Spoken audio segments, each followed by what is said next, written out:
Hello and welcome to prompt number 90. Ooh, today's Halloween. Happy Halloween. Do you have any plans? Are you going trick-or-treating? Do you have a costume? Let me know in the comments. Okay, let's get into the prompt. Did I say prompt 90? I meant 91. All right, we have windmill, and double-sided axe. I'm sorry, my country came out for a second there. Wow, I have a very gruesome idea. Okay, here we go.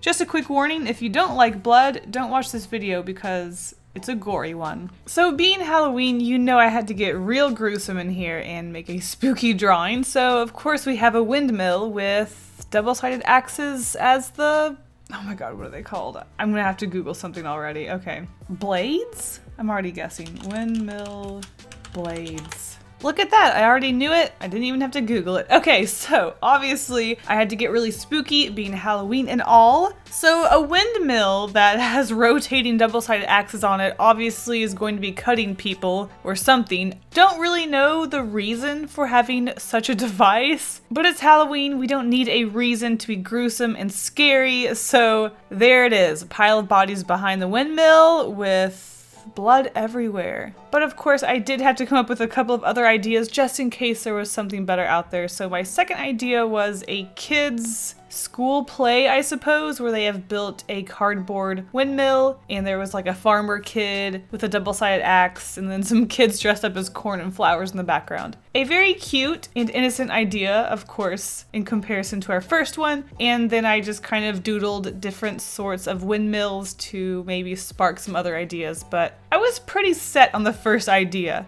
So with my recent obsession with cutting out things and layering them and making them 3D, of course I had to do that, and this was a perfect idea because then the windmill blades could rotate and that would be a very cool idea or detail to this illustration. So I did want to play around and see which layout I wanted. Did I want it landscape or did I want it portrait? I thought I would kind of play around with landscape just to see if the layout would be any better, but honestly I did just want to do it portrait. That way the windmill could be as tall as possible and the focus would be on the windmill. So with that, I started sketching out all of my items in different parts that I was going to have to put together. I knew that the background was just going to be the sky fading and then having some clouds on it. The backmost piece was going to be the pile of bodies, and then I was going to have grass in front of that with a windmill in the grass. So there weren't too many parts and I was feeling pretty confident about this, and honestly, I was pretty dang excited. So I started off with the background by just painting it a really darkish blue sort of cover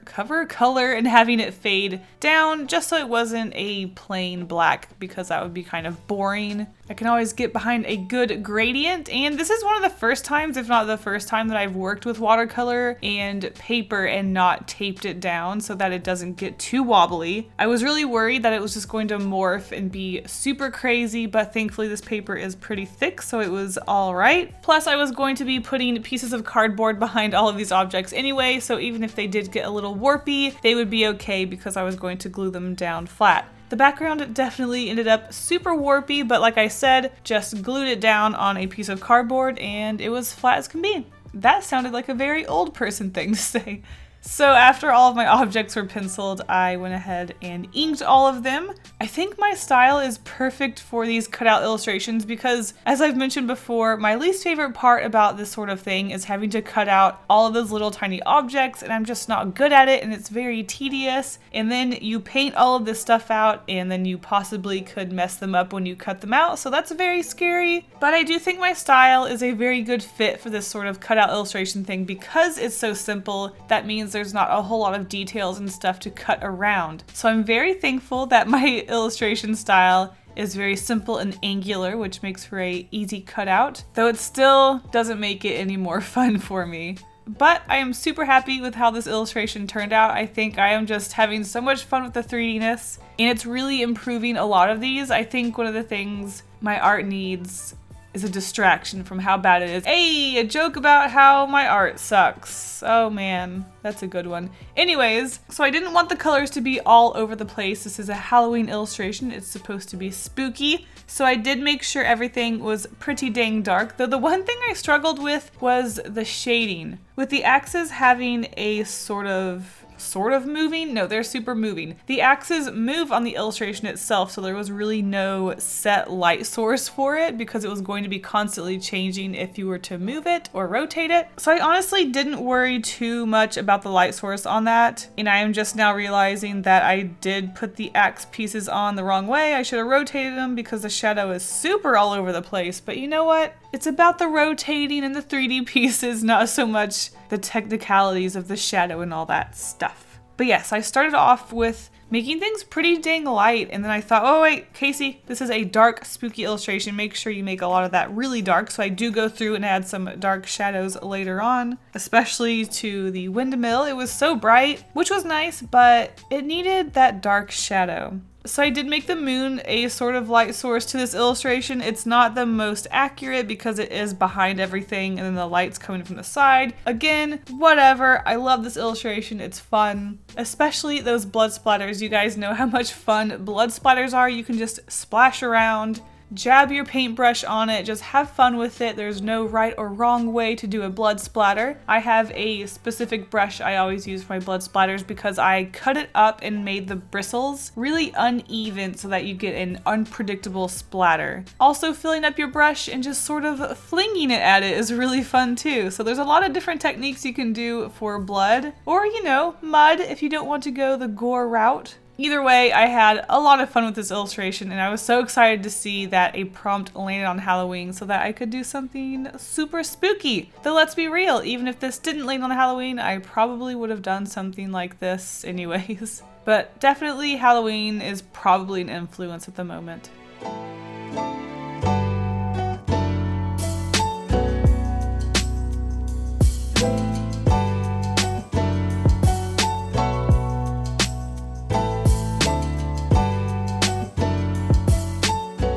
So even though this illustration is spooky enough with the blood and the gore and the pile of bodies in the background, I did want to add some spooky black figures peeking around just to add a little extra something to this illustration. I think they're pretty funny. They're actually pretty dang cute. I probably shouldn't have given them a face, but I can't resist making cute things even when I'm making spooky, scary gore things. So once everything was cut out, it was time to start putting cardboard on the back of them and then start layering them and gluing the pieces together. This is my favorite part because it's so much fun seeing everything come together, plus you get to use little trinkets and other things you don't normally use. I got these paper fasteners and put some Posca Pen paint on it to make it not this bright gold color. I sort of made it a brown, gray, red color so that it looked rusty. That way the blades could rotate. Even though you're probably not going to rotate it, it's just a really fun detail to put into this sort of thing. It's like when I make my ornaments, I like to make sort of extra details that you don't normally notice, but when you do, it just adds that extra little something. So it's cool, you can rotate them, not well, they keep catching on to objects. I was a little worried about this because it is really big and floppy. It's not the most sturdy object, so the blades keep falling down and catching into the clouds and behind things, but like I said, that's fine. You're not going to be rotating it anyway.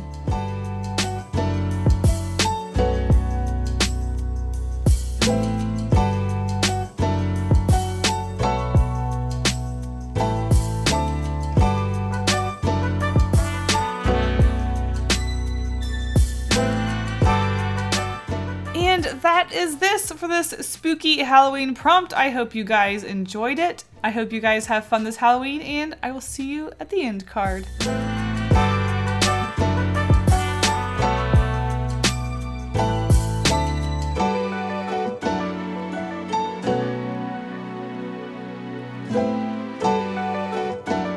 Last week's prompts were piano and telescope, and you guys once again made me feel so uncreative. I'm always surprised when I look through these prompts, and I love doing so. So let's take a look at our featured artist. We have Kin OK, who did this person playing a piano and someone floating in the background looking at the moon, and it's just so cute. I love the perspective, and I just love the different elements and that they're in space. There's a story here, and I like that. And Panchamon, who did this very bright and colorful illustration of bunnies on the moon. You apologize for the purple, but no need. This looks awesome. Alright guys, thank you so much for joining in, and I will see you in the next video. Bye!